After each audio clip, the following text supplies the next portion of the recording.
লড়াই লড়াই লড়াই চাই, এমনই তীব্র সুরে বিক্ষুব্ধ তৃণমূল ছাত্র পরিষদ। কলকাতার রাজপথে নেমে এমনই ক্ষুব্ধ সুরে সুর চড়ালো ছাত্র পরিষদ।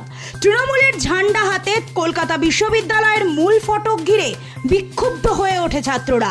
কলকাতা বিশ্ববিদ্যালয়ের চতুর্থ সেমিস্টারের টিউটোরিয়াল পরীক্ষার পরিচালনার বিরুদ্ধে সরব হয় তৃণমূল ছাত্র পরিষদ।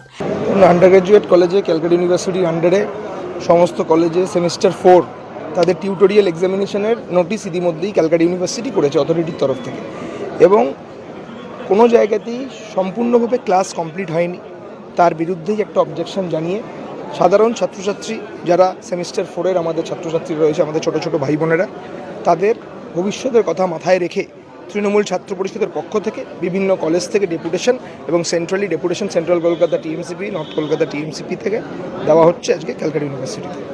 তো আমাদের দাবি দেওয়া যদি না মানা হয় তাহলে তৃণমূল ছাত্র পরিষদকে গণতান্ত্রিকভাবে বৃহত্তর আন্দোলনে যেতে হবে।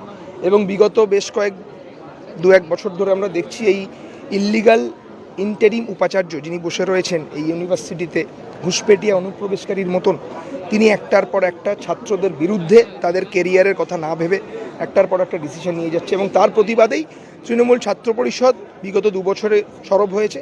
আগামী দিনেও আমাদের লড়াই সাধারণ ছাত্রছাত্রীদের জন্য গণতান্ত্রিকভাবে চলবে। বেশ কিছুদিন ধরেই শোরগোল চলছিল বিশ্ববিদ্যালয়ের অন্দরমহলে। এবার এই পরীক্ষা পদ্ধতি নিয়েই বিক্ষুব্ধ ছাত্র সমাজ। তাদের মূল দাবি নিয়মিত ক্লাস না করিয়ে, এমনকি সিলেবাস না শেষ হতেই এমন পরীক্ষা পদ্ধতি চালানোর কারণ কি। এর পাশাপাশি উপাচার্যের কাছে জবাব চেয়ে গদি ছাড়ার পর্যন্ত দাবি জানায় তৃণমূল ছাত্র পরিষদ। কলকাতা বিশ্ববিদ্যালয়ের ভিসির কাছেও ডেপুটেশন জমা দেয় ছাত্র পরিষদ।